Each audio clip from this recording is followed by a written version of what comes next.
निवडणुकीची एक ठरलेली प्रक्रिया असते आणि ही प्रक्रिया कधी सुरू होते तर निवडणुकीच्या तारखांची घोषणा झाल्यावर। निवडणूक आयोगानं विधानसभा किंवा लोकसभा निवडणुकीच्या तारखा जाहीर करताच मॉडेल कोड ऑफ कंडक्ट अर्थात निवडणूक आचारसंहिता लागू होते। निवडणूक जाहीर झाल्यानंतरचे नियम काय आहेत ते आज आपण जाणून घेऊयात। नमस्कार, मी प्रियंका, आपण बघत आहात शंखनाद आवाज सत्याचा। आता तुम्हाला प्रश्न पडला असेल, आचारसंहितेची सुरुवात कशी झाली? तर आचारसंहितेची सुरुवात 1960 सालच्या केरळ विधानसभा निवडणुकीपासून झाली। राजकीय पक्षांशी सल्लामसलत करून त्यांच्या सहमतीनं आचारसंहिता तयार करण्यात आली। कुठल्या नियमांचं पालन करणार हे पक्ष आणि उमेदवारांनी ठरवलं।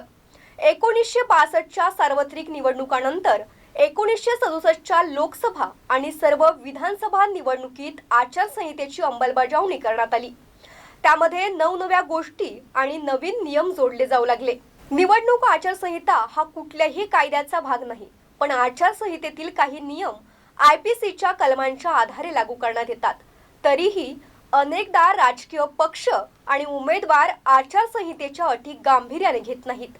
त्यामुळे दरवेळी कुठल्या ना कुठल्या राजकीय पक्ष किंवा उमेदवारांवर आचारसंहितेचा भंग केल्याची कारवाई होताना दिसत असते।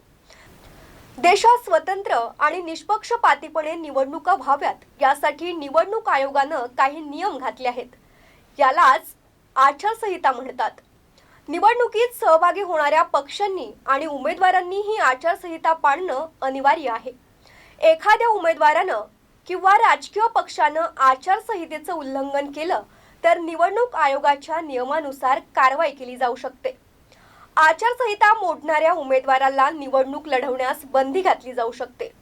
गंभीर गोष्ट असेल तर कायदेशीर गुन्हा दाखल केला जातो आणि कारावासाच्या शिक्षेची तरतूदही आहे। निवडणूक आयोगाच्या वेबसाईटवर या आचारसंहितेच्या नियमांविषयी सविस्तर माहिती दिली आहे। यात राजकीय पक्ष आणि त्यांचे उमेदवार यांचं सर्वसामान्य वर्तन कसं असावं याविषयी माहिती दिली आहे। तसंच प्रचार सभा, मिरवणुका, रॅली काढण्याविषयी नियम आणि अटी दिलेल्या आहेत।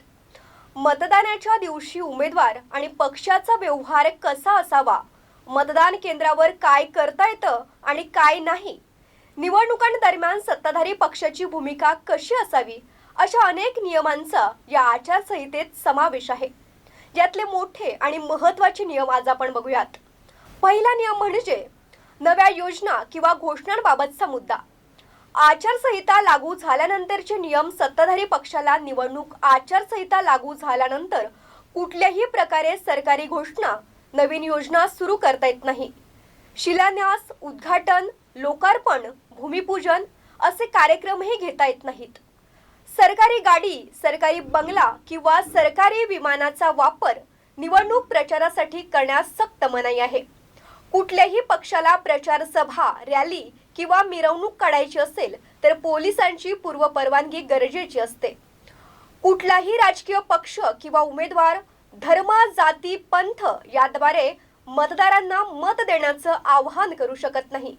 जाती धर्मावरून तणाव निर्माण होईल अशी कुठलीही कृती प्रचारादरम्यान करण्यास सक्त मनाई आहे।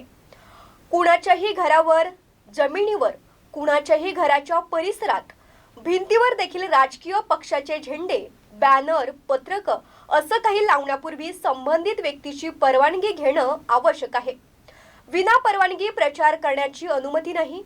मतदानाच्या दिवशी दारूची दुकानं बंद असतात। प्रचारादरम्यान किंवा मतदानाच्या दिवशी दारू अथवा पैसे वाटण्यास सक्त मनाई आहे।